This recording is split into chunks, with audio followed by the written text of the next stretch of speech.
ನಿಮ್ಮ ಕಾಲ ಜನ್ರೇಷನ್ಗೆ ಮತ್ತು ಈ ಜನ್ರೇಷನ್ ತುಂಬ ಅಂದರೆ ತುಂಬ ವ್ಯತ್ಯಾಸ ಇದೆ. ಈಗ ಏನಂತ ಹೇಳಿದರೆ ದೇವರ ಭಯಭಕ್ತಿ ಇಲ್ಲ, ಅಂದರೆ ಎಲ್ಲ ಮಾಡರ್ನ್ ಆಗಿದೆ. ದೇವರ ಭಯಭಕ್ತಿಯಲ್ಲಿ ನಾವು ಜೀವಿಸಬೇಕು. ಕೆಲವು ಜನ ಹೊರಗೆ ಹೋಗುವಾಗ ಅರ್ಧೋದ ಬಟ್ಟೆ ಎಲ್ಲ ಹಾಕ್ತಾರೆ, ಚರ್ಚಿಗೆ ಬರುವಾಗ ಡೀಸೆಂಟ್ ಬಟ್ಟೆ ಹಾಕ್ತಾರೆ. ನಮ್ಮ ಉಡುಪಿನಿಂದಲೇ ನಮ್ಮನ್ನು ಗುರುತಿಸ್ತಾರೆ. ಕೆಲವೊಮ್ಮೆ ನಾವು ಯಾರಿಗೂ ಸಹ ಒತ್ತಾಯಪೂರ್ವಕವಾಗಿ ನಾವು ಹೇಳಲಿಕ್ಕೆ ಆಗುವುದಿಲ್ಲ. ಮಿನಿಸ್ಟ್ರಿ ಮಾಡೋದು ಮತ್ತು ಇದು ಎಸ್ಪೆಷಲಿ ಆಶ್ರಮ ಇದು ಸೇವೆ ಇದು ಮಾಡೋದು, ಇಸ್ ಇಟ್ ಈಸಿ? ಜೀವನದಲ್ಲಿ ಯಾವುದು ಸಹ ಸುಲಭ ಇಲ್ಲ, ಎಲ್ಲ ಕಷ್ಟ ಇರ್ತದೆ. ಕೆಲವು ಜನ ಹೇಳ್ತಾರೆ, ಓ ನಿಮಗೆ ಡೊನೇಷನ್ ಸಿಗ್ತದೆ. ಒಂದೊಂದು ರೂಪಾಯಿಗೂ ಸಹ ನಾವು ಕಷ್ಟಪಟ್ಟಿದ್ದೇವೆ, ಎಲ್ಲ ರೀತಿಯಾದಂಥ ಕಷ್ಟ ನಾವು ಅನುಭವಿಸಿದ್ದೇವೆ. Power and Presence with Pastor Elizabeth D'Souza. Hello everyone, praise the Lord Jesus Christ. I welcome to another podcast. ಇವತ್ತು ನಮ್ಮ ಮಧ್ಯದಲ್ಲಿ ನನ್ನ ಮಮ್ಮಿ ಇದ್ದಾರೆ, ಕೋ-ಫೌಂಡರ್ ಆಫ್ ಆಸೆ TV ಆ್ಯಂಡ್ ಡಿಜೆಮ್ ಬೇಜಲ್ ಚರ್ಚ್ ಪಾಸ್ಟರ್ ಆಗಿ. So I welcome you mummy. So ಹೇಗಿದ್ದೀರಾ? ನಾನು ಸೌಖ್ಯ, ನೀವು ಹೇಗಿದ್ದೀರಾ? ರಾಜ ಸೌಖ್ಯ. ಸೊ ಏನಂದರೆ, ಸೊ ನನಗೆ ಕೆಲವು ಕ್ವಶನ್ಸ್ ಎಲ್ಲ ನಿಮ್ಮೊಟ್ಟಿಗೆ ಡಿಸ್ಕಸ್ ಮಾಡಲಿಕ್ಕಿತ್ತು. ಸೊ ರೆಡಿ ಆಗಿದ್ದೀರಾ? ಹೌದು, ರೆಡಿ ಇದ್ದೇನೆ. ಓಕೆ, ನೀವು ಮಿನಿಸ್ಟ್ರಿ ಬರುವ ಪರ್ಪಸ್ ಎಂತ? ಮಿನಿಸ್ಟ್ರಿ ಬರುವ ಪರ್ಪಸ್ ಅಂದರೆ ದೇವರ ಕರೆಯುವಿಕೆಗೆ ನಾನು ಹೋಗೊಟ್ಟೆ. ಓಕೆ, ನೀವು ಯಾವಾಗ ಬ್ಯಾಪ್ಟಿಸಮ್ ಹೊಂದ್ರಿ? 1997 ಸೊ ನಿಮ್ಮ ಸ್ಪಿರಿಚುವಲ್ ಫಾದರ್ ಯಾರು? ನನ್ನ ಸ್ಪಿರಿಚುವಲ್ ಫಾದರ್ ಅಂತ ಹೇಳಿದ್ರೆ ಒಬ್ಬರು ಒಂದು ಪಾಸ್ಟರ್ ಎಂ ಸ್ಟೀಫನ್ ಮತ್ತು ಹ್ಯಾರಿಸ್ ಸ್ಟೀಫನ್ ಅವರಿದ್ದಾರೆ. ಓಕೆ, ನೀವು ಯಾವಾಗ ರಕ್ಷಣೆ ಹೊಂದ್ರಿ ಕಂಪ್ಲೀಟ್ಲಿ ಅಂತ ಹೇಳಿದರೆ 1997 ಜೂನಲ್ಲಿ ನಾನು ಬ್ಯಾಪ್ಟಿಸಮ್ ತಗೊಂಡಿದ್ದು, ತಂದೆ ಮಗ ಪವಿತ್ರಾತ್ಮ ಹೆಸರಿನಲ್ಲಿ. ಸೊ ನನಗೆ ನಿಮ್ಮದು ಒಂದು ಸ್ಮಾಲ್ ಆಗಿ ಒಂದು ಸ್ಟೋರಿ ಹೇಳಿ, ನಿಮ್ಮ ಲೈಫ್ ಸ್ಟೋರಿ. ನಿಜವಾಗಿಯೂ ನಾನು ಪ್ರೀತಿಗಾಗಿ ಅಲಿಯುತ್ತಾ ಇದ್ದೆ. ಆ ಸಮಯದಲ್ಲಿ ನನಗೆ ದೇವರ ಪ್ರೀತಿಯ ವಿಷಯದಲ್ಲಿ ನನ್ನ ಸೇವಕರು ಎಂ ಸ್ಟೀಫನ್ ಪಾಸ್ಟರ್ ಅವರು ನನಗೆ ಕಲಿಸಿಕೊಟ್ರು. ಆ ನಿಜವಾದಂಥ ಪ್ರೀತಿ ನನ್ನ ಜೀವಿತದಲ್ಲಿ ಬಂದ ನಿಮಿತ್ತವಾಗಿ ನಾನು ಪರಿಪೂರ್ಣವಾಗಿ ಕರ್ತನಿಗೆ ನನ್ನ ಜೀವಿತವನ್ನು ಸಮರ್ಪಿಸಿಕೊಟ್ಟೆ. ಅದೇ ನನ್ನ ಜೀವಿತದಲ್ಲಿ ಒಂದು ಟರ್ನಿಂಗ್ ಪಾಯಿಂಟ್ ಆಗಿ, ಅದು ತಿರುಗುವಿಕೆ ನನ್ನ ಜೀವಿತದಲ್ಲಿ ನನ್ನನ್ನು ಪರಿಪೂರ್ಣವಾಗಿ ಕತ್ತಲೆಗೂ ಬೆಳಕಿಗೂ ಯಾವ ರೀತಿಯ ವ್ಯತ್ಯಾಸ ಇದೆ ಆ ಪ್ರಕಾರವಾಗಿ ನನ್ನ ಜೀವನವನ್ನು ಪರಿಪೂರ್ಣವಾಗಿ ಬದಲಾಯಿಸಿತು. ನಿಮ್ಮ ಪಪ್ಪ ಯಾವಾಗ ಪಾಸ್ಟ್ ಅವೇ ಆದರು? ನನ್ನ ತಂದೆ, ನಾನು ತುಂಬ ಚಿಕ್ಕ ಇದೆ, ನನ್ನ ತಮ್ಮ ಸೆಕೆಂಡ್ ಸ್ಟ್ಯಾಂಡರ್ಡ್ ಫಸ್ಟ್ ಸ್ಟ್ಯಾಂಡರ್ಡ್ ಇದ್ದರು. ಆಗವೇ ನಾವು ನಮ್ಮ ತಂದೆಯನ್ನು ಕಳ್ಕೊಂಡಿದ್ದೆವು. ನಮಗೆ ತಂದೆಯ ಪ್ರೀತಿ ಸ್ವಲ್ಪ ಸಮಯ ಮಾತ್ರ ಸಿಕ್ಕಿದ್ದು, ಆದರೆ ನಮ್ಮನ್ನು ತಾಯಿ ತುಂಬ ಕಷ್ಟದಿಂದ ನಮ್ಮನ್ನು ಸಾಕಿದ್ದಾರೆ. ನೀವು ನಿಮ್ಮ ಮಿನಿಸ್ಟ್ರನ್ನ ಹೇಗೆ ಬ್ಯಾಲೆನ್ಸ್ ಮಾಡ್ತೀರಾ, ಮತ್ತು ನಿಮ್ಮ ಪರ್ಸ್ನಲ್ ಲೈಫಿಂದ ಮತ್ತು ಹೇಗೆ ಬ್ಯಾಲೆನ್ಸ್ ಮಾಡ್ತೀರಾ? ಅಂದರೆ ಮಿನಿಸ್ಟ್ರಿ ಮತ್ತು ಪರ್ಸ್ನಲ್ ಲೈಫು ಮತ್ತು ಕುಟುಂಬ ಜೀವನ ಇದೆಲ್ಲವನ್ನು ಬ್ಯಾಲೆನ್ಸ್ ಮಾಡೋದು ತುಂಬ ಕಷ್ಟ. ದೇವರ ಸಹಾಯ ಇದ್ದ ನಿಮಿತ್ತವಾಗಿ ಮಾತ್ರ ದೇವರು ನಮ್ಮನ್ನು ನಡೆಸ್ತಾ ಇದ್ದಾನೆ. ಒಂದು ಪ್ರಾರ್ಥನೆ ಆದ ನಂತರವಾಗಿ ದೇವರ ಸಹಾಯ, ಉಪವಾಸ ಮತ್ತು ಕುಟುಂಬದಲ್ಲಿ ಪ್ರತಿಯೊಬ್ಬರ ಒಂದು ಅನ್ಯೋನ್ಯತೆ ಇರೋ ನಿಮಿತ್ತವಾಗಿ ಸಮತೋಲನವಾಗಿ ಅದು ನಡೀತಾ ಇದೆ. ನನಗೆ ಅಸಹಾಯಕ ಎಂದು ಬಂದಾಗ, ನನಗೆ ಮಾಡಲಿಕ್ಕೆ ಆಗೋದಿಲ್ಲ ಅಂತೇಳಿ ಬಂದಾಗ ಬೇರೆಯೊಬ್ಬರ ಸಹಾಯ ನಾನು ಕೇಳ್ಕೊಳ್ತೇನೆ. ಇನ್ನೊಂದು ಏನಂತ ಹೇಳಿದ್ರೆ ಪರಿಶುದ್ಧಾತ್ಮನ ಒಂದು ಸಹಾಯ. ಪರಿಶುದ್ಧಾತ್ಮನು ಯಾವಾಗಲೂ ಸಹ ನಮಗೆ ಸಹಾಯ ಮಾಡ್ತಾ ಇರ್ತಾನೆ. ಓಕೆ, ಸೊ ಮೆನಿ ಲೈಕ್ ತುಂಬ ಜನ ಈಗ ಡೌಟ್ ಉಂಟು, can ladies be a pastor ಅಂತ? ಅಫ್ಕೋರ್ಸ್, ನೋಡಿ, ದೇವರ ರಾಜ್ಯದಲ್ಲಿ ಗಂಡು ಹೆಣ್ಣು ಎಂಬುವಂಥ ಭೇದವಿಲ್ಲ. ಪುರುಷರೇ ಮಾಡಬೇಕೆಂಬುವಂಥ ಯಾವುದೇ ರೀತಿಯಾದಂಥ, ಯಾಕೆಂದರೆ ಕೆಲವು ಕಡೆ ನಾವು ನೋಡ್ತೇವೆ ದೇರ್ ಇಸ್ ಸಮ್ ರೂಲ್ಸ್, ಯಾಕೆಂದರೆ ಜೆಂಟ್ಸ್ ಮಾತ್ರ ಸೇವೆ ಮಾಡಬೇಕು. ಇಲ್ಲ, ಅದು ನಮ್ಮ ತಪ್ಪು ಭಾವನೆ. ಅಂದರೆ ನಮ್ಮ ಮೈಂಡ್ ಉಂಟಲ್ಲ, ಅದು ನಾವು ಮೈಂಡ್ ಸೆಟ್ಟನ್ನು ನಾವು ಚೇಂಜ್ ಮಾಡಬೇಕು. ಕೆಲವೊಮ್ಮೆ ನೋಡಿ, ಪುರುಷರು ಮಾಡದೇ ಇರುವಂಥ ಕೆಲಸವನ್ನು ಸ್ತ್ರೀಯರು ಮಾಡ್ತಾರೆ. ಹಾಗೆ ಮೊಟ್ಟ ಮೊದಲನೇದಾಗಿ ಮಗ್ದಲದ ಮರಿಯಳಿಗೆ ನನ್ನ ಕರ್ತನಾದಂಥ ಯೇಸು ಕ್ರಿಸ್ತನ ಪುನರುತ್ಥಾನ ಆದಾಗ ಅದನ್ನು ಪ್ರತ್ಯಕ್ಷನಾದನು. ಹಾಗಿದ್ಮೇಲೆ ಸ್ತ್ರೀಯರು ಪುರುಷರು ಎಂಬುವಂಥದ್ದು ಬರುವುದಿಲ್ಲ ಅಲ್ಲಿ. ಸ್ತ್ರೀಯರು ಸಹ ಸೇವೆಯನ್ನು ಮಾಡಬಹುದು, ಯಾಕೆಂದರೆ ಲೋಕಪ್ರಸಿದ್ಧವಾದಂಥ ಅನೇಕ ಸ್ತ್ರೀಯರನ್ನು ನಾವು ನೋಡ್ಬೋದು. ಹಾಗೆ ಅದು ತಪ್ಪು. ಸೊ ಈಗ ನೀವು ಡಿಜೆಮ್ ಬೇಚಲ್ ಚರ್ಚ್ ಆಗಲಿ, ಆಸೆ TV ಆಗಲಿ, ವಿಶ್ವಾಸ ಮನೆ ಆಗಲಿ, ಅದೆಲ್ಲ ಈಗ ದೇವರ ರಾಜಕೀಯದಿಂದ ಒಳ್ಳೆ ಬೆಳೀತಿದೆ. ಸೊ ಅದರದ್ದು ಬ್ಯಾಕ್ ಅಂದರೆ ಅದರದ್ದು ಕಷ್ಟಪಟ್ಟದ್ದು ನೀವು ಹೇಗೆ ಅಂತ? ಆ್ಯಕ್ಚುಲಿ ನಾವೀಗ ನೋಡಬೇಕಾದ್ರೆ ಎಲ್ಲ ಒಳ್ಳೆ ರೀತಿಯಲ್ಲಿ ಕಾಣ್ತಾ ಇದೆ ನೋಡಿ. ಅದು ಪ್ರಾರಂಭ ಮಾಡಬೇಕಾದ್ರೆ ತುಂಬ ಕಷ್ಟ ಇತ್ತು. ತುಂಬ ಅಂತ ಹೇಳಿದರೆ ಕಷ್ಟ ನಮ್ಮನ್ನು ಹೇಗೆ ಒಂದು ಮನುಷ್ಯನನ್ನು ಎಲ್ಲಿಯವರೆಗೆ ನಡೆಸ್ತದೆ ಅಂತ ಹೇಳಿದರೆ ಮಾನಸಿಕವಾಗಿ ಒತ್ತಡಕ್ಕೆ ನಡೆಸ್ತದೆ. ಆ ಸಮಯದಲ್ಲಿ ಆ ದೇವರ ಕೃಪೆ ಇದ್ದ ನಿಮಿತ್ತವಾಗಿ ಇದು ಇಲ್ಲಿವರೆಗೆ ಬೆಳೀತಾ ಬಂದಿದೆ. ಮತ್ತು ಇನ್ನೊಂದು ಏನಂತ ಹೇಳಿದರೆ ಎಲ್ಲರ ಸಹಾಯದ ನಿಮಿತ್ತವಾಗಿ ಇರ್ಬೋದು. ಇವತ್ತಿಗೂ ಸಹ ಪ್ರತಿಯೊಬ್ಬರ ಸಹಾಯ ನಮ್ಮ ಜೊತೆಯಲ್ಲೇ ಇದೆ. ನಮ್ಮ ಸ್ಟಾಫ್ ಆಗಿರ್ಬೋದು, ನಮ್ಮ ಕೋವರ್ಕರ್ಸ್ ಆಗಿರ್ಬೋದು, ನಮ್ಮ ಪಾಸ್ಟರ್ಸ್ ಎಲ್ಲರೂ ಸಹ ಸೇರಿ ಕೈ ಜೋಡಿಸಿದ ನಿಮಿತ್ತವಾಗಿ ನಮ್ಮ ಸಭೆ, ನಮ್ಮ ಸೇವೆ, ನಮ್ಮ ಆಶ್ರಮ ಸೇವೆ ಆಗಿರ್ಬೋದು, ನಮ್ಮ ಆಸರೆ ಟಿ ವಿ ಆಗಿರ್ಬೋದು, ನಮ್ಮ ಮಕ್ಕಳ ಆಗಿರ್ಬೋದು, ಅಥವಾ ಇನ್ನು ನಮ್ಮ ಚರ್ಚ್ ಸೇವೆ ಆಗಿರ್ಬೋದು, ಎಲ್ಲವೂ ಇವತ್ತು ಇಷ್ಟು ತಲೆ ಎತ್ತಿ ನಿಂತಿರುವಂಥದ್ದು ಮೊದಲನೇದಾಗಿ ದೇವರ ಕೃಪೆ, ಎರಡನೇದಾಗಿ ಪ್ರತಿಯೊಬ್ಬರ ಸಹಾಯ ಸಹಕಾರ ಆಗಿದೆ. ಮಾತ್ರವಲ್ಲ ಪ್ರತಿಯೊಬ್ಬರ ಪ್ರೋತ್ಸಾಹ ಆಗಿದೆ. ಆ ಕಷ್ಟದಲ್ಲಿ ಸಹ ನಮ್ಮನ್ನು ಬಿಟ್ಟು ಅಗಲದೆ ಅನೇಕರು ನಮ್ಮ ಜೊತೆಯಲ್ಲಿ ಇರುವಂಥದ್ದೇ ಆಗಿರ್ತದೆ. ಸೊ ಈಗ ಇನ್ನೊಂದು ಏನಂದರೆ, ಈಗ ಮಿನಿಸ್ಟ್ರಿ ಮಾಡೋದು ಮತ್ತು ಇದು ಎಸ್ಪೆಷಲಿ ಆಶ್ರಮ ಇದು ಸೇವೆ ಇದು ಮಾಡೋದು, ಇಸ್ ಇಟ್ ಈಸಿ? ಸತ್ಯ, ಅದು ಈಸಿ ಅಲ್ಲ, ಅದು ತುಂಬ ಕಷ್ಟ ಇದೆ. ಈಗ ಯಾವುದೇ ಇರ್ಬೋದು, ಯಾವುದನ್ನು ಸಹ ನಾವು, ಯಾಕೆಂದರೆ ಕೆಲವು ಜನ ಹೇಳ್ತಾರೆ ನಿಮಗೆ ಡೊನೇಷನ್ ಸಿಗ್ತದೆ ಅದು ಇದು ಅಂತ. ಅಂದರೆ ನೋಡಿ, ನಾವು ಒಂದು ಬೆಟ್ಟವನ್ನು ನೋಡಬೇಕು, ದೂರದಿಂದ ನಾವು ಒಂದು ಬೆಟ್ಟವನ್ನು ನೋಡಿದರೆ ಅದು ತುಂಬ ಹತ್ತಿರ ಇದ್ದ ಹಾಗೆ ಕಾಣ್ತದೆ. ಅಂದರೆ ಅದು ಬೇಗ ಹೋಗಿ ನಾವು ಮುಟ್ಬೋದು, ಏನು ಸಮಸ್ಯೆ ಇಲ್ಲ ಅಂತ ಹೇಳ್ತಾರೆ. ಆದರೆ ನಾವು ನಡೀತಾ ಅದರ ಹತ್ರ ಹೋದಾಗ ಮಾತ್ರ ಗೊತ್ತಾಗ್ತದೆ, ಈ ಬೆಟ್ಟ ತುಂಬ ಎತ್ತರವಾಗಿದೆ, ತುಂಬ ಕಷ್ಟ ಇದೆ ಅಂತೇಳಿ. ಯಾವುದೇ ಆಗಿರ್ಬೋದು, ಜೀವನದಲ್ಲಿ ಯಾವುದು ಸಹ ಸುಲಭ ಇಲ್ಲ, ಎಲ್ಲ ಕಷ್ಟ ಇರ್ತದೆ. ಮತ್ತು ಸೇವೆ ಎಂಬುವಂಥದ್ದು ಒಂದು ಹಾಸಿಗೆ ಮೇಲೆ, ಹೂವಿನ ಹಾಸಿಗೆ ಮೇಲೆ ಇದ್ದ ಹಾಗೆಯೋ ಅಥವಾ ಹೂವಿನ ಹಾಸಿಗೆ ಮೇಲೆ ಮಲಗಿದ ಹಾಗೆ ಅಲ್ಲ. ಸೇವೆ ಎಂಬುವಂಥದ್ದು ಬಹಳ ಕಷ್ಟ ಇದೆ. ಒಂದೊಂದು ರೂಪಾಯಿಗೂ ಸಹ ನಾವು ಕಷ್ಟಪಟ್ಟಿದ್ದೇವೆ, ಎಲ್ಲ ರೀತಿಯಾದಂಥ ಕಷ್ಟ ನಾವು ಅನುಭವಿಸಿದ್ದೇವೆ. ಆದರೆ ಇವತ್ತಿಗೂ ಸಹ ದೇವರು ನಮ್ಮನ್ನು ಕೈ ಬಿಡಲಿಲ್ಲ. ದೇವರು ಇಲ್ಲಿವರೆಗೆ ಸಹಾಯ ಮಾಡಿ ನಡೆಸಿದ್ದಾನೆ. ಅದಕ್ಕಾಗಿ ನಾನು ದೇವರಿಗೆ ಸ್ತೋತ್ರ ಸಲ್ಲಿಸ್ತೇನೆ. ಮತ್ತು ಪ್ರತಿಯೊಬ್ಬರ ಸಹಕಾರ ಆಗಿದೆ. ನೀವು ನಿಮ್ಮ ಸೆಲ್ಫನ್ನು ಹೇಗೆ ಪ್ರಿಪೇರ್ ಮಾಡ್ತೀರಾ ಸ್ಪಿರಿಚುವಲ್ ಮತ್ತು ಬೇರೆಯವ್ರಿಗೆ ಲೀಡ್ ಮಾಡಲಿಕ್ಕೆ? ಅದು ಒಳ್ಳೆಯ ಕ್ವಶನ್ ಆಗಿದೆ. ಯಾಕೆಂದರೆ ನಾವು ಮೊದಲನೇದಾಗಿ ನಮ್ಮನ್ನೇ ನಾವು ಪ್ರಿಪೇರ್ ಮಾಡ್ಕೊಳ್ಬೇಕು. ನಮ್ಮ ಜೀವನದಲ್ಲಿ ನಾವು ದೇವರ ಸನ್ನಿಧಾನದಲ್ಲಿ ಪ್ರೇಯರ್ ಮಾಡಬೇಕು. ಪ್ರಾರ್ಥನೆ ಮಾಡಿ ನಾವು ಏನೇ ಇದ್ದರೂ ಸಹ ದೇವರ ಆತ್ಮನ ಸಹಾಯ ಕೇಳಿ ನಾವು ಮುಂದಕ್ಕೆ ಹೋಗಬೇಕು. ಮೊದಲು ನಾವು ದೇವರ ಸನ್ನಿಧಾನದಲ್ಲಿ ಪ್ರಾರ್ಥಿಸ್ತೇವೆ, ದೇವರ ಆಲೋಚನೆಯನ್ನು ಕೇಳ್ತೇವೆ, ತಾಳ್ಮೆಯಿಂದ ದೇವರ ಸನ್ನಿಧಾನದಲ್ಲಿ ಕಾಯ್ತೇವೆ ಮತ್ತು ದೇವರಾತ್ಮನ ಸಹಾಯವನ್ನು ನಾವು ಬಯಸ್ತೇವೆ. ಯಾವಾಗ ದೇವರಾತ್ಮನ ಸಹಾಯವನ್ನು ನಾವು ಬಯಸ್ತೇವೋ ಆಗ ದೇವರಾತ್ಮನ ನಮಗೆ ಸರಿಯಾದಂಥ ಮಾರ್ಗದರ್ಶನದಲ್ಲಿ ನಮ್ಮನ್ನು ನಡೆಸ್ತಾನೆ ಮತ್ತು ಜನರಿಗೆ ಬೇಕಾದಂಥ ಒಳ್ಳೆಯ ಸಂದೇಶವನ್ನು ದೇವರಾತ್ಮನು ಆ ಸಮಯದಲ್ಲಿ ಕೊಡ್ತಾನೆ. ಅದರ ಮೂಲಕವಾಗಿ ಅನೇಕರು ಪ್ರೋತ್ಸಾಹಗೊಳ್ಳುತ್ತಾರೆ, ಅನೇಕರು ಬಿದ್ದು ಹೋದವರನ್ನು ದೇವರಾತ್ಮನು ಎತ್ತುತ್ತಾನೆ. ಏಕೆಂದರೆ ನಾವು ನಮ್ಮ ಕಣ್ಣಿನ ಮೂಲಕವಾಗಿ ನಾವು ನೋಡೋದಾದರೆ ಅದು ಕಷ್ಟ ಗೊತ್ತಾಗೋದಿಲ್ಲ. ಆದರೆ ದೇವರಾತ್ಮನ ಮೂಲಕವಾಗಿ ದೇವರಾತ್ಮನ ನಮ್ಮನ್ನು ಪ್ರೇರೇಪಿಸುವ ನಿಮಿತ್ತವಾಗಿ ನಾವು ಅವರ ಕಷ್ಟಕ್ಕೆ, ಅವರು ಯಾವ ನೋವಲ್ಲಿ ಬಂದಿರ್ತಾರೆ, ಅವರು ಯಾವ ವೇದನೆಯಲ್ಲಿ ಬಂದಿರ್ತಾರೋ ಅದನ್ನು ದೇವರಾತ್ಮ ಅಲ್ಲಿ ತಿಳಿಯಪಡಿಸ್ತಾನೆ. ಆಗ ಅದವರಿಗೆ ಏನಾಗ್ತದೆ ಅಂತೇಳಿದರೆ ಒಂದು ಸಂತೈಸುವಿಕೆ ಆಗ್ತದೆ. ಮೊದಲು ಪ್ರೇಯರ್ ಮಾಡಬೇಕು ಮತ್ತು ಉಪವಾಸ ಮಾಡಬೇಕು, ದೇವರಾತ್ಮನ ಸಹಾಯವನ್ನು ಕೇಳಿಕೊಳ್ಬೇಕು. ಈಗ ನೀವು ಉಪವಾಸ ಅಂತ ಹೇಳಿದರೆ, ಉಪವಾಸ ಇಸ್ ಇಟ್ ರಿಯಲಿ ನೆಸಸರಿ? ಹೌದು, ಖಂಡಿತವಾಗಿಯೂ. ನೋಡಿ, ದೇವರ ವಾಕ್ಯದಲ್ಲಿ ನಾವು ನೋಡ್ತೇವೆ, ಪೌಲ ಈ ಪ್ರಕಾರವಾಗಿ ಹೇಳ್ತಾನೆ, ಇತರರನ್ನು ಹೋರಾಟಕ್ಕೆ ಕರೆದ ಮೇಲೆ ನಾನೇ ಅಯೋಗ್ಯನೆಂದೆಣಿಸಿಕೊಳ್ಳುತ್ತೇನೋ ಅಂತ ಹೇಳಿ ನನ್ನನ್ನು ಜಡ್ಜಿ ಸ್ವಾಧೀನ ಮಾಡಿಕೊಳ್ತೇನೆ. ಈಗ ಒಂದು ನಿಮಿಷ, ನೀವು ಹೋರಾಟ ಅಂತ ಹೇಳಿದ್ರಿ, ಈಗ ಕೆಲವು ಜನಕ್ಕೆ ಹಚ್ಚ ಕ್ವಶನ್ ಇರ್ಬೋದು, ಏನಿದೆ ಯಾಕೆ ಹೋರಾಟ? ನೋಡಿ, ನಾವು ಈ ಲೋಕದಲ್ಲಿ ಇರಬೇಕಾದ್ರೆ ಕಷ್ಟ, ವೇದನೆ, ದುಃಖ, ನೋವು, ಈ ಕೊರತೆ, ಬಡತನ, ಎಲ್ಲ ರೀತಿಯಾದಂಥ ಸಮಸ್ಯೆಗಳಿದೆಯಲ್ಲ, ಅದೊಂದು ರೀತಿಯ ಹೋರಾಟ. ಇದೆಲ್ಲವನ್ನು ನಾವು ಜಯಿಸಿ ಬರಬೇಕಾದ್ರೆ ದೇವರ ಕೃಪೆ ನಮಗೆ ಬೇಕು. ಉಪವಾಸ ಮಾಡಲೇಬೇಕು. ಉಪವಾಸ ಮಾಡದಿದ್ದರೆ ಆಗೋದಿಲ್ಲ. ಉಪವಾಸ ಮಾಡಬೇಕು. ಉಪವಾಸದಿಂದ ನಾವು ನಮ್ಮ ಶರೀರವನ್ನು ಸ್ವಾಧೀನ ಮಾಡಿಕೊಳ್ಳಲಿಕ್ಕೆ ಸಾಧ್ಯ ಆಗ್ತದೆ. ಯಾಕೆ ಗಲಾತ್ಯದಲ್ಲಿ ನಾವು ನೋಡ್ತೇವೆ, ಈ ಶರೀರಕ್ಕೂ ಈ ಆತ್ಮಕ್ಕೂ ಯಾವಾಗಲೂ ಸಹ ಹೋರಾಟ ಇರ್ತದೆ. ಈ ಹೋರಾಟವನ್ನು ನಾವು ಜಯಿಸಬೇಕಾದ್ರೆ ನಾವು ಕರ್ತನ ಸನ್ನಿಧಾನದಲ್ಲಿ ಇದ್ದುಕೊಂಡು ಉಪವಾಸ ಮಾಡಬೇಕಾಗ್ತದೆ.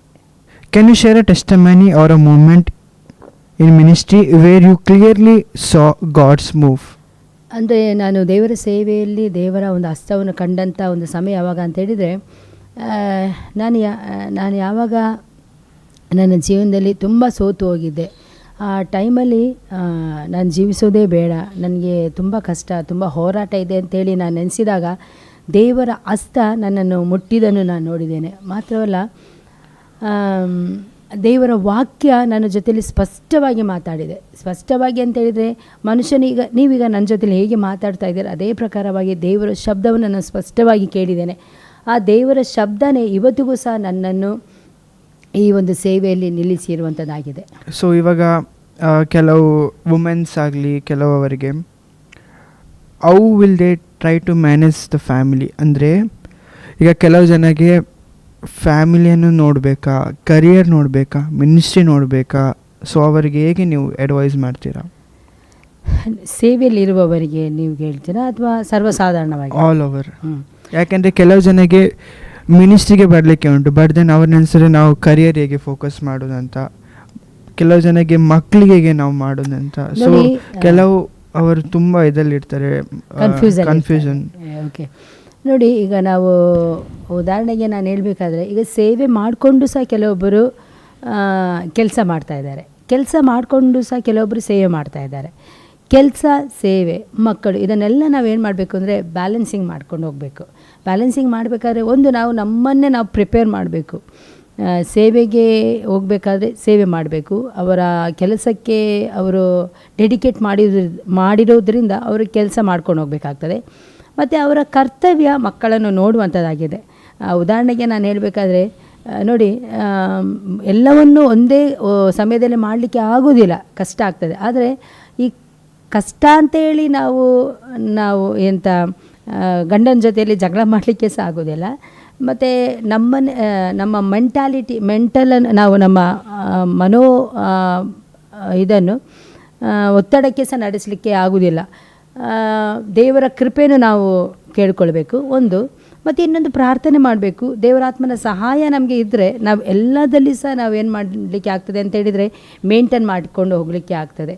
ಆಗಿದ್ಮೇಲೆ ಸೇವೆ ಮಾಡಬೇಕು ಅಂತೇಳಿ ಇಷ್ಟ ಇರುವುದಾದರೆ ದೇವರ ಸನ್ನಿಧಾನದಲ್ಲಿ ಪ್ರೇಯರ್ ಮಾಡಿ, ದೇವರದು ಸರಿಯಾದಂತಹ ನಿಮಗೆ ಮಾರ್ಗದರ್ಶನ ತೋರಿಸ್ತಾನೆ. ಅದೇ ಕೆಲಸ ಮಾಡಿಕೊಂಡು ಸೇವೆ ಮಾಡ್ತೇನೆ ಅಂತ ಹೇಳಿದ್ರು ಸಹ ಅದಕ್ಕೆ ಸಹ ನಾವು ಕೆಲವರು ಹೇಳ್ತಾರೆ ಏನಂದರೆ ಇಲ್ಲ ಓನ್ಲಿ ಮಿನಿಸ್ಟ್ರಿಗೇ ಫೋಕಸ್ ಮಾಡಬೇಕು ಹಾಗೆ ಹೀಗೆ. ನೋಡಿ, ಮಿನಿಸ್ಟ್ರಿನೇ ಮಾಡಬೇಕು ಅಂತೇಳಿ ಅವ್ರಿಗೆ ಇದ್ದರೆ, ಅಂದರೆ ನನ್ನ ವೈಯಕ್ತಿಕವಾದಂಥ ಅದು ತೀರ್ಮಾನ. ನಾನು ಸೇವೆ ಮಾಡಬೇಕು ಅಂತ ಹೇಳಿದ್ರೆ ಸೇವೆಯೇ ಮಾಡಬೇಕು. ಇಲ್ಲ, ನಾನು ಸೇವೆ ಮಾಡಿಕೊಂಡು ನಾನು ಕೆಲಸ ಮಾಡ್ತೇನೆ ಅಂತ ಹೇಳಿದ್ದು ಅದು ನನ್ನ ಸಮರ್ಪಣೆ, ದೇವರ ಮುಂದೆ ನನ್ನ ಸಮರ್ಪಣೆ. ಪೌಲ ಹೇಳ್ತಾನೆ, ನಾನು ಬೇರೆಯವರ ಮುಂದೆ ನಾನು ಕೈ ಚಾಚಲಿಕ್ಕೆ ಇಷ್ಟಪಡುವುದಿಲ್ಲ ಅಂತೇಳಿ. ಯಾಕೆ ಅಂತ ಹೇಳಿದರೆ ಅದು ನಮಗೆ ಬಿಟ್ಟದು. ನಾನು ಸೇವೆ ಮಾಡಿಕೊಂಡು ನಾನು ಸೇವೆನೇ ಮಾಡ್ತೇನೆ ಅಂತ ಹೇಳಿದರೆ ಸೇವೆನೇ ಮಾಡ್ಬೋದು. ಇಲ್ಲ, ನಾನು ಸೇವೆ ಮಾಡಿಕೊಂಡು ಕೆಲಸ ಮಾಡ್ತೇನೆ, ಕೆಲಸ ಮಾಡಿಕೊಂಡು ಸೇವೆ ಮಾಡ್ತೇನೆ ಅಂತ ಹೇಳಿದರೂ ಸಹ ಅದು ನಮಗೆ ಬಿಟ್ಟು, ನಮ್ಮ ಸಮರ್ಪಣೆಯ ಮೇಲೆ ಅದೇ ಇರ್ತದೆ, ಅದು ನಿಂತಿರುವಂಥದ್ದು. ನೀವು ಮದುವೆ ಆಗಿ ಇಲ್ಲಿ ಬಂದು ನಿಮಗೆ ಕಷ್ಟ ಇತ್ತಾ ತುಂಬ? ಹೌದು, ಅಂದರೆ ನನ್ನ ಮದುವೆ ಒಂದು ಕಷ್ಟ, ಮದುವೆ ಆದದೇ ಒಂದು ರೀತಿಯ ಕಷ್ಟ. ಯಾಕೆಂದರೆ ನಾನು ಮದುವೆ ಆದಂತಹ ನಾನು ಮದುವೆ ಆದ ಸಮಯದಲ್ಲಿ ನಮ್ಮ ಯಜಮಾನರ ತಂದೆಗೆ, ಅಂದರೆ ನನ್ನ ಮಾವನಿಗೆ ಈ ಮದುವೆ ಇಷ್ಟ ಇರಲಿಲ್ಲ. ಹಾಗಾಗಿ ಮದುವೆಯಿಂದ ಹಿಡಿದು ನಂತರದ ಎಲ್ಲ ವಿಷಯಗಳಲ್ಲಿ ಸಹ ಕಷ್ಟವನ್ನೇ ಅನುಭವಿಸ್ಕೊಂಡು ಬಂದೆ. ಈಗ ನಾನು ನಿಮ್ಮೊಟ್ಟಿಗೆ ರ್ಯಾಪಿಡ್ ರೌಂಡ್ ಮಾಡಲಿಕ್ಕೆ ಇಷ್ಟಪಡ್ತೇನೆ, ಲೈಕ್ ರ್ಯಾಪಿಡ್ ಫೈರ್ ಅಂತ ನಿಮ್ಗೆ ಗೊತ್ತಿರ್ಬೋದು. So you have to answer in one word. Okay.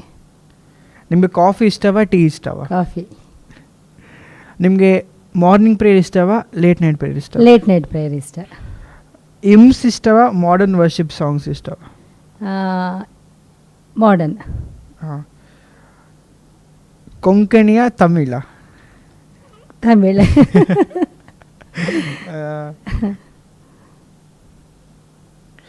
Sweet food ಇಷ್ಟವಾ, ಸ್ಪೈಸಿ ಫುಡ್ ಇಷ್ಟವಾ? ಸ್ಪೈಸಿ. ನಿಮ್ಮ favourite Bible verse? Isaiah 54:4 and 5.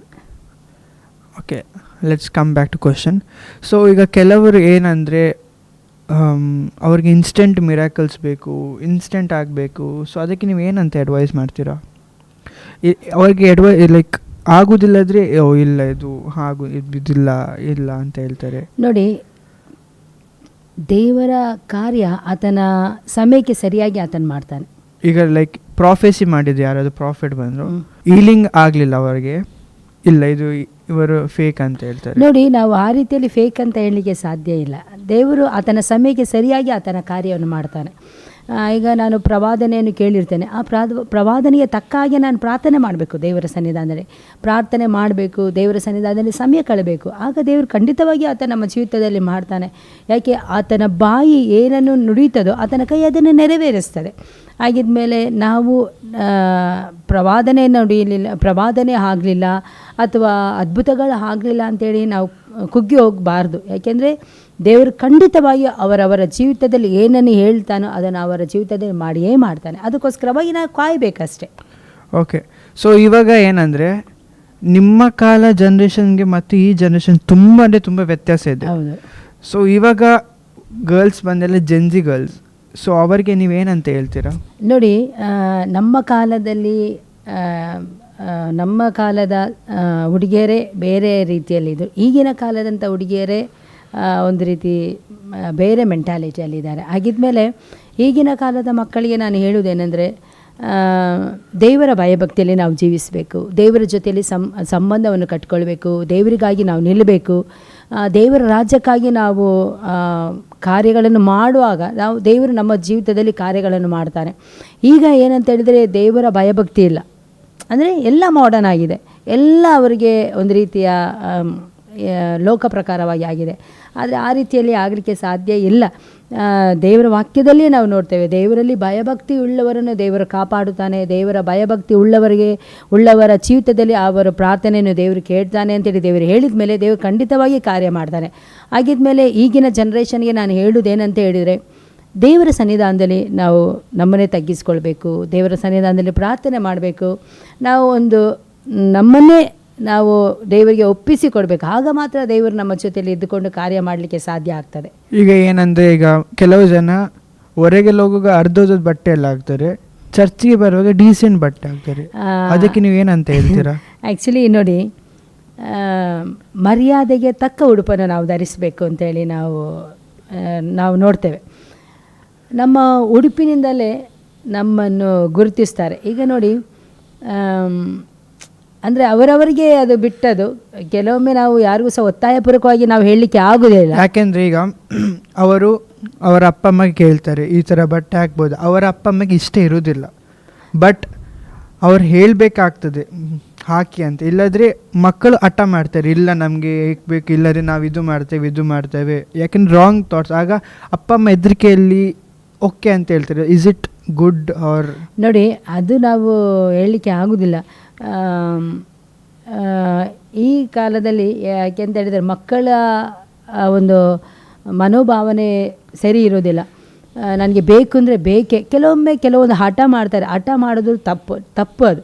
ಹಠ ನಮ್ಮನ್ನು ಬೇರೆ ಒಂದು ಮಾರ್ಗಕ್ಕೆ ನಡೆಸ್ತದೆ. ಅದಕ್ಕೋಸ್ಕರವಾಗಿ ಈ ದಿನಗಳಲ್ಲಿ ಹಠ ಮಾಡೋದನ್ನು ಬಿಡಬೇಕು, ತಂದೆ ತಾಯಿಗೆ ಹೇಳುವುದನ್ನು ನಾವು ಕೇಳಬೇಕು.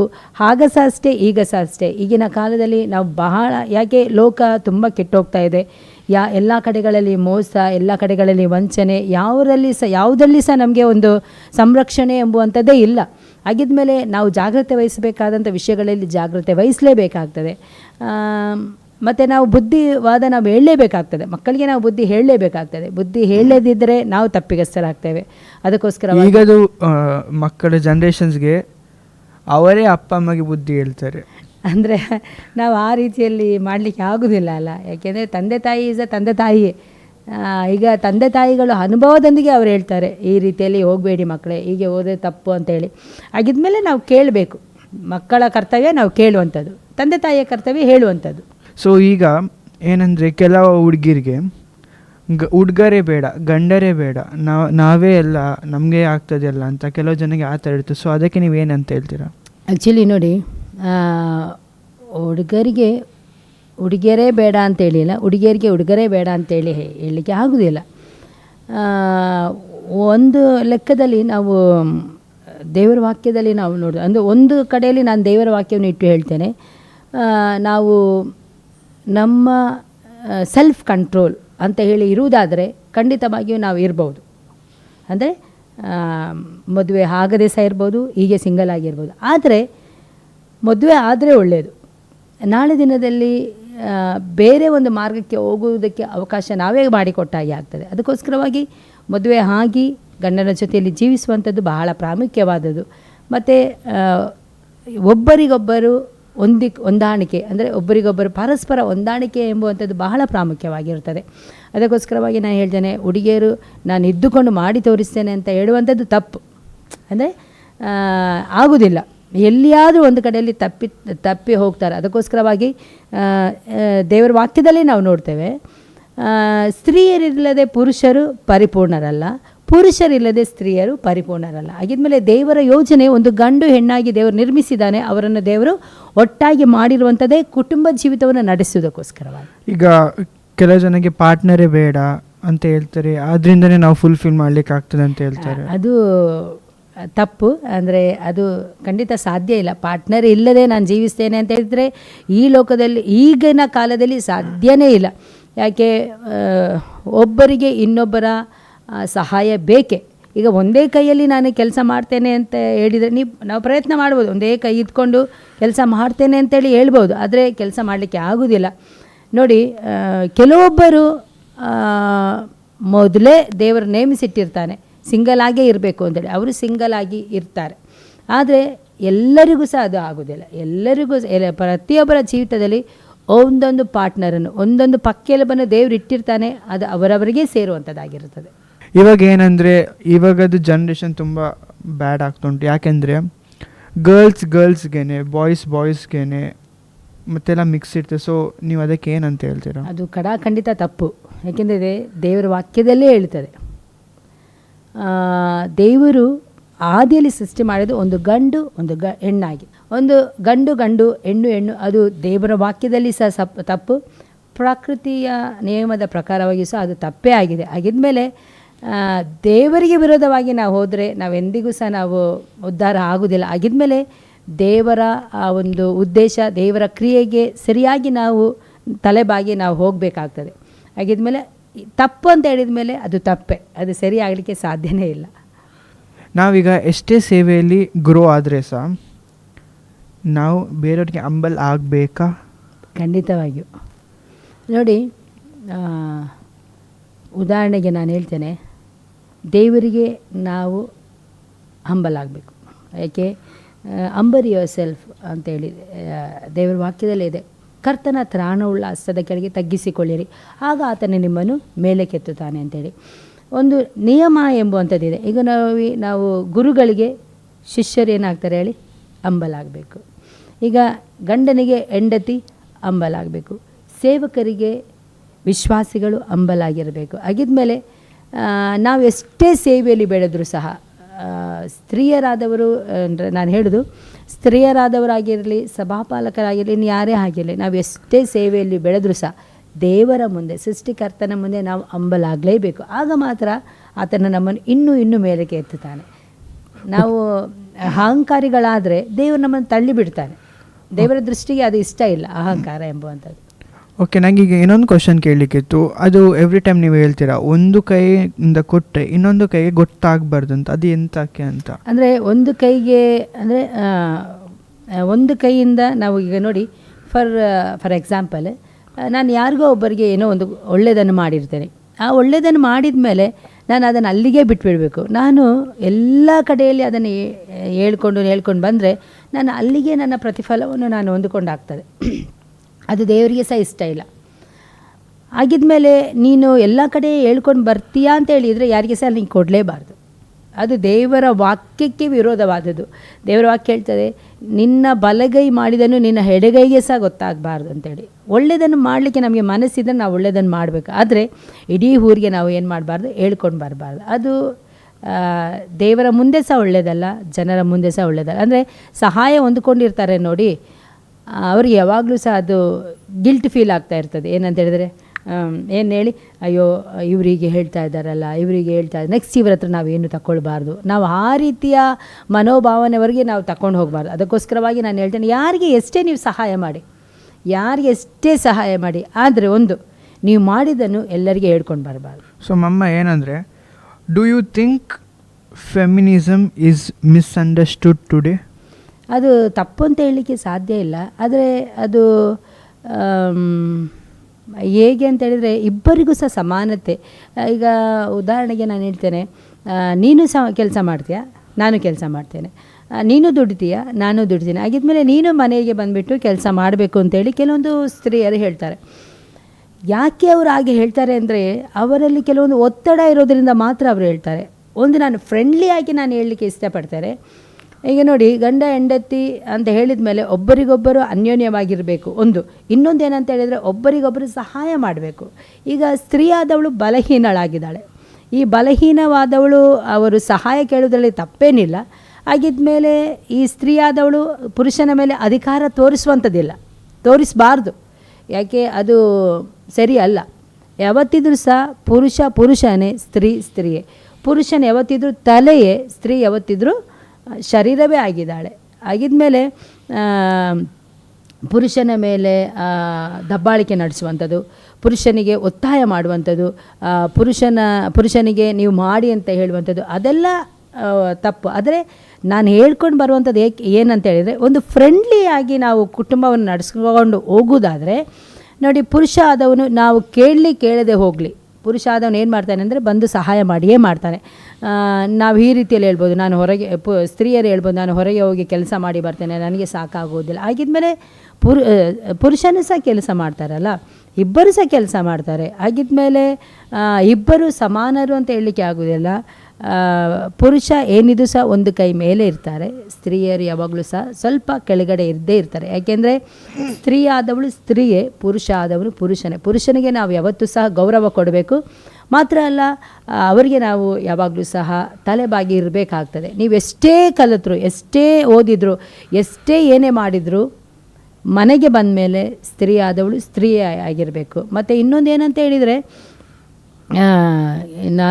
ನೀವು ಯಾವಾಗಲೂ ಸಹ ಪುರುಷನಿಗೆ ಅವರಿಗೆ ಯಾವಾಗಲೂ ಕಿರಿಕಿರಿ ಮಾಡ್ತಾಯಿದ್ದಾರೆ, ಯಾವಾಗಲೂ ಸಹ ನೀವು ಯಾವಾಗಲೂ ಒತ್ತಡ ಆಗ್ತಾಯಿದ್ದಾರೆ, ಅವರಿಗೆ ಸಹ ಕೆಲವೊಮ್ಮೆ ನೋವಾಗ್ತದೆ. ಅವರಿಗೆ ಅಂತೇಳಿ ಒಂದು ಫ್ರೀಡಮ್ ಇರ್ತದೆ, ನಿಮಗೆ ಅಂತೇಳಿ, ಸ್ತ್ರೀಯರಿಗೆ ಅಂತೇಳಿ ಒಂದು ಫ್ರೀಡಮ್ ಇರ್ತದೆ. ಆಗಿದ್ಮೇಲೆ ನಾವು ಯಾವಾಗ ಒತ್ತಡ ಆಗ್ತೇವೆ, ಪುರುಷರಿಗೆ ಯಾವಾಗಲೂ ನಾವು ಒತ್ತಡ ಹಾಕಲಿಕ್ಕೆ ಹೋಗಬಾರ್ದು. ಅವರನ್ನು ನಾವು ಪ್ರೀತಿಯಿಂದ ಮಾತ್ರ ಜಯಿಸಲಿಕ್ಕೆ ಆಗ್ತದೆ. ಪ್ರೀತಿಯಿಂದ ನೀವು ಹೇಳಿದರೆ ಪುರುಷರು ಯಾವಾಗಲೂ ಕೇಳ್ತಾರೆ. ಆಗಿದ್ಮೇಲೆ ಕುಟುಂಬದಲ್ಲಿ ಒಂದು ಒಳ್ಳೆಯ ಸಲಹೆ ಕೊಡಲಿಕ್ಕೆ ನಾನು ಇಷ್ಟಪಡ್ತೇನೆ ಅಂತ ಹೇಳಿದರೆ, ನಾವು ಯಾವಾಗಲೂ ಸಹ ಸಮತೋಲನವಾಗಿ ನಾವು ಹೋಗಬೇಕು. ಸ್ತ್ರೀ ಆದವಳು ಪುರುಷನನ್ನು ಪ್ರೀತಿಸಬೇಕು, ಸ್ತ್ರೀ ಆದವಳು ತಗ್ಗಿಸ್ಕೊಳ್ಬೇಕು, ಸ್ತ್ರೀ ಆದವಳು ಕೆಲವೊಮ್ಮೆ ನಮ್ರತೆಯಿಂದ ಹೋಗುವಾಗ ಪುರುಷನು ಸಹ ಹೆಂಡತಿಯನ್ನು ಪ್ರೀತಿಸ್ತಾನೆ, ಪುರುಷನು ಸಹ ಕಷ್ಟ ನೋಡಿ ಸಹಾಯ ಮಾಡಲಿಕ್ಕೆ ಇಷ್ಟಪಡ್ತಾರೆ. ಓಕೆ, ಸೊ ಮಮ್ಮ ಏನಂದರೆ, what inspired you to step into ministry? ನೋಡಿ, ನನಗೆ ಚಿಕ್ಕದಿಂದ ಇರಬೇಕಾದ್ರಿಂದ, ಅಂದರೆ ನಾನು ಚಿಕ್ಕ ಪ್ರಾಯದಲ್ಲಿ ಇರಬೇಕಾದ್ರೆ ನನಗೆ ಒಂದು ಆಸೆ ಇತ್ತು, ನಾನು ಸೇವೆ ಮಾಡಬೇಕು. ಯಾಕೆ ಇದು ನನಗೆ ಇಷ್ಟ ಆಯಿತು ಅಂತ ಹೇಳಿದರೆ, ಮದರ್ ತೆರೇಸಾ, ಅದು ನಾನು ನಮ್ಮ ಮೈಸೂರಲ್ಲಿ ಮದರ್ ತೆರೇಸಾ ಅದೊಂದು ಟೀಮ್ ಬರ್ತಾಯಿತ್ತು. ಹಾಗೆ ನಾನು ಯಾವಾಗಲೂ ಹೇಳ್ತಾಯಿದ್ದೆ, ಅವರು ಕ್ಲೀನ್ ಮಾಡುವಂಥದ್ದು, ಅವರ ಸೇವೆ, ಅದನ್ನೆಲ್ಲ ನೋಡಿ ಆ ಕ್ರಿಸ್ತನ ಪ್ರೀತಿಯನ್ನು ನಾನು ಸಹ ಕಾನ್ವೆಂಟಲ್ಲಿ ಇದ್ರಲ್ಲ? ಹೌದು, ನಾನು ಸಹ ಕಾನ್ವೆಂಟಲ್ಲೇ ಕಲಿತದ್ದು. ಆಗಿದ್ಮೇಲೆ ನನಗೆ ತುಂಬ ಆಸೆ, ಅದು ನನಗೆ ತುಂಬ ಇಷ್ಟ ಆಯಿತು, ನಾನು ಸೇವೆ ಮಾಡಬೇಕು ಅಂತ ಹೇಳಿ. ಆ ಒಂದು ವಿಷಯದಲ್ಲಿ ನಾನು ಆವಾಗಿಂದನೇ ನಾನು ಡಿಸೈಡ್ ಮಾಡಿದೆ, ಮದರ್ ತೆರೇಸಾಗೆ ನಾನು ಸೇವೆ ಮಾಡಬೇಕು ಅಂತೇಳಿ. ಆದರೆ ಹಾಗೆ ಮಾಡಲಿಕ್ಕೆ ಆಗಲಿಲ್ಲ. ದೇವರು ನಮ್ಮನ್ನು ಇನ್ನೊಂದು ರೀತಿಯಲ್ಲಿ, ಅಂದರೆ ಈ ರೀತಿಯಲ್ಲಿ ನಮಗೆ ಸೇವೆಗೆ ನಡೆಸಿದ್ದಾನೆ. ಅದಕ್ಕಾಗಿ ನಾನು ದೇವರಿಗೆ ಸ್ತೋತ್ರ ಸಲ್ಲಿಸ್ತೇನೆ. ಓಕೆ, ನಿಮ್ಮ vision for the church in this generation ಏನು? ಅಂದರೆ ನಮ್ಮ ವಿಷನ್, ನಾವೆಲ್ಲ ಕಡೆಗಳಲ್ಲಿ ದೇವರ ಒಂದು ಕುರಿತು, ಯೇಸು ಕ್ರಿಸ್ತನ ಕುರಿತು ಎಲ್ಲ ಕಡೆಗಳಲ್ಲಿ ಪ್ರಚುರಪಡಿಸುವಂಥದ್ದು ಎಂಬುವಂಥದ್ದೇ ನಮ್ಮ ಈ ದಿನದ ಒಂದು ವಿಷನ್ ಆಗಿದೆ. ಎಲ್ಲ ಕಡೆಗಳಲ್ಲಿಯೂ ಸುವಾರ್ತೆ ತಲುಪಬೇಕು ಎಂಬುವಂಥದ್ದೇ ನಮಗೆ ಈ ದಿನದ ಒಂದು ಮುಖ್ಯ ಒಂದು ಸಂದೇಶವಾಗಿರುವಂಥದ್ದಾಗಿದೆ. ಹೇಗಾದರೂ ಮಾಡಿ ಕ್ರಿಸ್ತನ ಪ್ರೀತಿಯನ್ನು, ಶುಭ ವಾರ್ತೆಯನ್ನು ಎಲ್ಲ ಕಡೆಗಳಲ್ಲಿ ಸಾರಬೇಕು ಎಂಬುವಂಥದ್ದೇ ನಮ್ಮ ಆಸೆಯಾಗಿದೆ. Okay, what is one message the church needs to hear right now? ಅಂದರೆ ಸರಿಯಾದಂಥ ಮಾರ್ಗದರ್ಶನವನ್ನು ನಾವು ಸಭೆಗೆ ಈ ದಿನಗಳಲ್ಲಿ ಕೊಡಬೇಕು. ಈ ದಿನಗಳಲ್ಲಿ ಅನೇಕ ದುರ್ಬೋಧನೆಗಳು ಇರೋದರಿಂದ ಅನೇಕರು ಈ ದಿನಗಳಲ್ಲಿ ತಪ್ತಾ ಇದ್ದಾರೆ. ಸರಿಯಾದಂಥ ಮಾರ್ಗದರ್ಶನ ನಾವು ನಮ್ಮ ಸಭೆಗಳಿಗೆ ಕೊಡುವುದಾದರೆ, ಸರಿಯಾದಂಥ ದೇವರ ವಾಕ್ಯವನ್ನು ನಾವು ಅವರಿಗೆ ಕಲಿಸೋದಾದರೆ ಮಕ್ಕಳು ಯಾವತ್ತೂ ಸಹ ಅಂದರೆ ಇಲ್ಲಿ ಜನ್ರೇಷನ್ ಯಾವತ್ತೂ ಸಹ ತಪ್ಪಿ ಹೋಗುವುದಿಲ್ಲ. How can we hear God's voice clearly?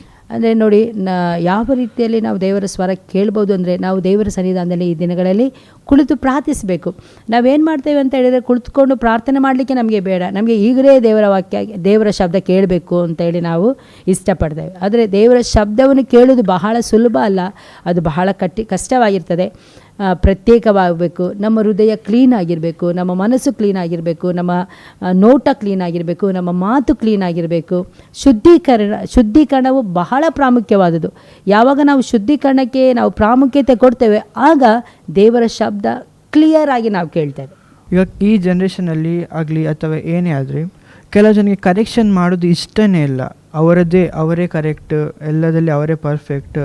But ಹಾಗೆ ಆಗೋದಿಲ್ಲಲ್ಲ. ಈಗ ನಾವು ಕರೆಕ್ಷನ್ ಮಾಡಿದ್ದೇನೆ ಅವ್ರಿಂದ ಮಾಡಿ, ಅದಕ್ಕೆ ನೀವೇನಂತ ಹೇಳಿ? ಅಂದರೆ ನೋಡಿ, ಕರೆಕ್ಷನ್ಗೆ ನಾವು ಒಪ್ಪಿಸ್ಕೊಡ್ಲೇಬೇಕು.